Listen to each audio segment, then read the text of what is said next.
So, one game away from the Super Bowl. Just, I guess, first reactions.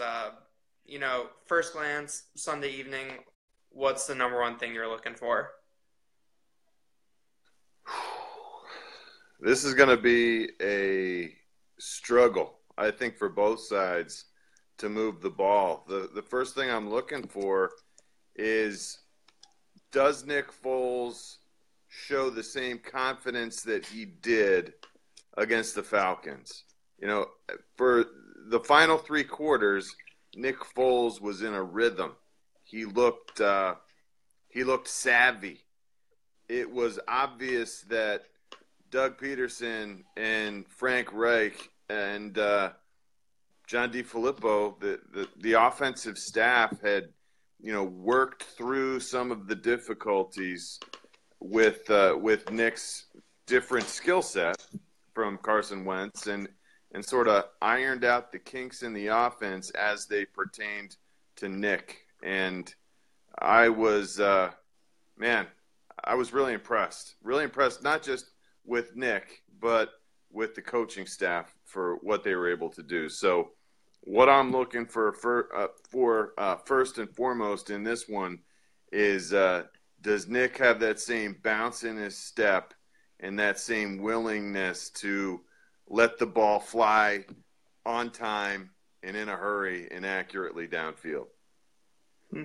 Going back in time a little bit and looking at the Vikings, that win on Sunday, were you ever a part of a game like that with an ending like that? I know it's hard to have those kinds of stakes, but I mean, as a former player, what's kind of going through your mind while you're watching that happen?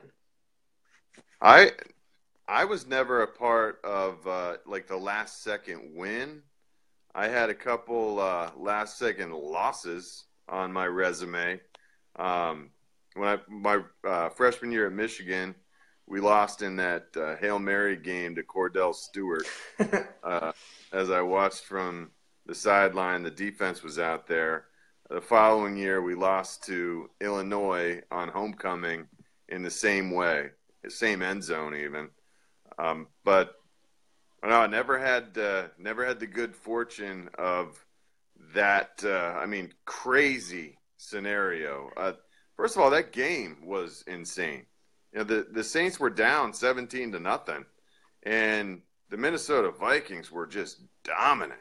And I was sitting there thinking, man, I don't want to go up against this Vikings team. Drew Brees can't even move the ball on him. Drew Brees and that incredible Saints running game. They can't run it. They can't throw it. How are the Eagles supposed to do anything? And then in the second half, Drew Brees started attacking the slot. Terrence Newman is their third cornerback in Minnesota, and he has a foot injury. So they had a young guy named Mackenzie Alexander in there as their third cornerback. He was playing the slot, and he was just playing off and soft, and that's where they were hitting him. Breeze was targeting that area. They would, and they were consistently gaining yards, attacking the slot. They tried moving Michael Thomas to the slot, and then unfortunately Xavier Rhodes, who is an all-world cornerback for the Vikings, ended up moving into the slot. He was following Thomas around. He'll do that. He'll shadow the best wide receiver, and I would think that they'll put him on Alshon Jeffrey on Sunday. But I was blown away that the Vikings have a chink in their armor. They do. Mm-hmm. That defense is so amazing. And Mike Zimmer, their head coach, a defensive-minded guy, has done such a great job of scheming things for them. He always varies things up and keeps an offense guessing. But they have a weakness. The Saints came back, and it was so improbable that the Vikings would even be in a position.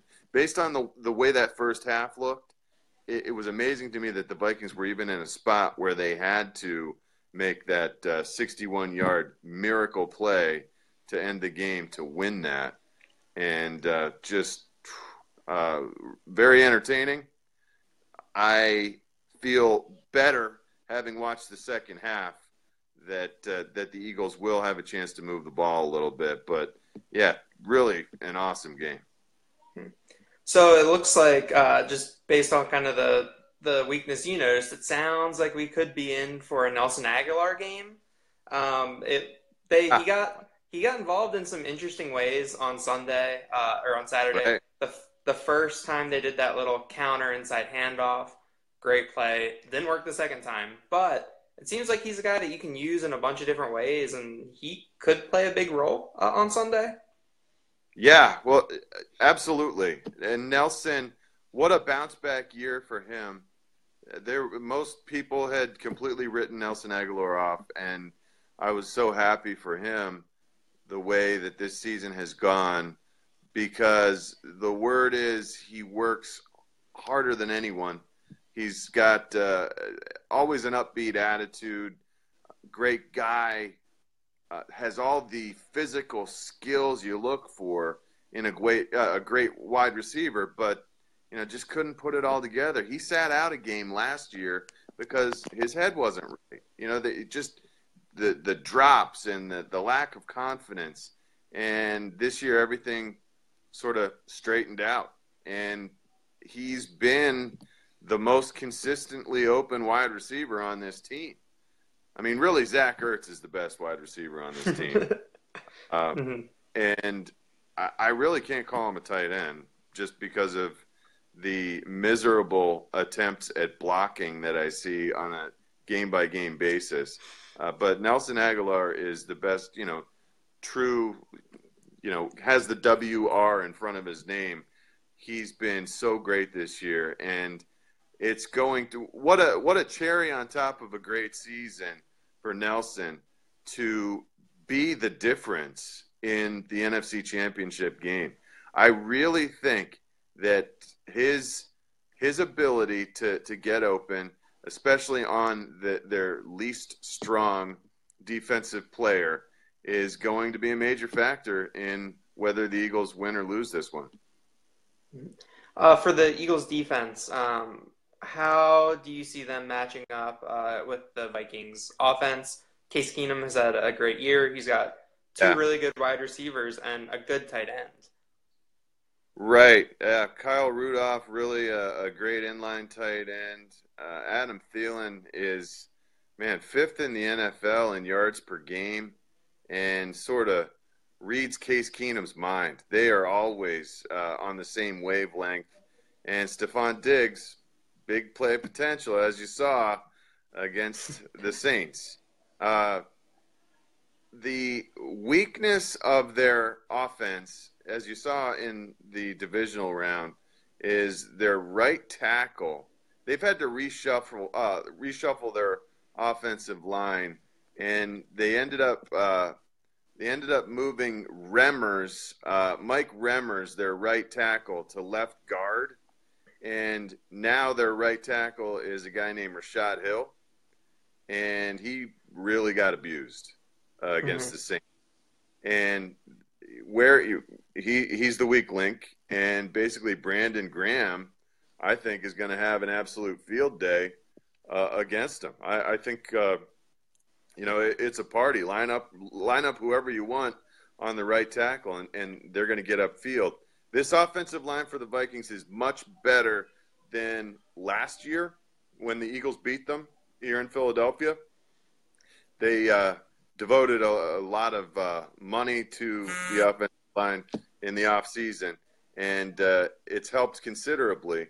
But Rashad Hill is in for some serious issues against all the defensive ends. They can move anyone over there.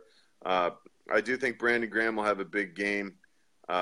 Chris Long, Derek Barnett has looked really good lately, and they're going to get after him. And then, of course, Fletcher Cox is unstoppable. When you watch him in the divisional round, splitting double teams, he is why the Vikings aren't going to be able to devote extra attention to that right tackle spot because you've got to have all hands on deck doing everything they can to just slow Fletcher Cox down. Case Keenum's not going to have a lot of time to throw it in this one. And, of course, the Eagles with their top-ranked run defense, they're going to make it hard for the Vikings to have a balanced offense. The Vikings are going to struggle to run the ball, and then when they try to throw it, Case Keenum's not going to have much time to get the ball off. Mm-hmm. So before we get to any predictions, let's take a look back. Before week 1, if we were having this conversation and I told you Eagles are going to be in the NFC Championship game, how would you kind of reacted, and how has that kind of changed over the course of the season with all the injuries to Peters, to Hicks, to Wentz, right, to all of that? Well, to start the season, I felt aberrant in saying that I thought the Eagles had a chance to win their division just because I had a lot of faith in Carson Wentz's work ethic and ability to make a massive jump from year 1 to year 2. Now, they throughout the season, despite the injuries, and we're talking a litany of injuries to major starters, they seemed to always be able to push through and bounce back and next man up, and it didn't seem to matter. This team is very prideful. They got a lot of grit. They got a lot of character, and they survived those injuries. I did not imagine that they could possibly make it this far in the playoffs without Carson Wentz, though. And I am convinced at this point, this team does not care that people question them. They actually invite that. The whole underdog concept seems to fit very well. It suits them. They're frothing at the mouth to get out there and compete. It's a great group of guys, and I have as much faith in them as they have in themselves at this point. Any bump in the road, they drive right over it. And it seems like they can always figure out a way to win. No one gave them a chance, and they're happy about that. And, more power to them. It's pretty miraculous. And it's not just the players. It's the coaches, the way that they teach fundamentals and enforce them, and the way they inspire the guys. It's not just play calling. It's play design as well. They are a complete team. No, they're not as good a team as they would have been with Carson Wentz in there. They were, without a doubt, the best team in the NFL when Carson Wentz was playing. But they've got as good a chance as anyone. So are we going to be having another conversation in 2 weeks before the Super Bowl? Yeah, I think so. The Eagles are underdogs at home again, but they seem to do well in that position. They're underdogs at home in the playoffs, and I think they've been underdogs at home in the playoffs 4 times. They've won all 4 games, and I think this is another one. I think they're going to be able to pull this one out. It's going to be close. It's going to be close, Mm-hmm. and this game is going to hinge on a couple big plays. Neither team's going to be able to move the ball with consistency, in my opinion. It's just going to be a grind. And I hope that the Eagles stick with the run game, even though it's going to look pedestrian. I hope that Jay Ajayi gets more carries than he got last week, where he got 15 of them. A 3-yard gain is a win in this game. And I think the Eagles end up somehow figuring out a way and win this one by a field goal, 13-10. Oh, wow. Not a lot of points down the stretch here in the playoffs. They're at a premium. Yeah, you're right. This defense is looking awesome, though. And I've got a great feeling about this one. And I don't know if it's just the vibe that I get from talking to people on the radio every day, but there's a lot of belief in this town, and I think it's sort of buoyed my own expectations a little bit. Mm-hmm. Well, we'll find out Sunday. It should be a lot of fun. Should be a great back and forth game.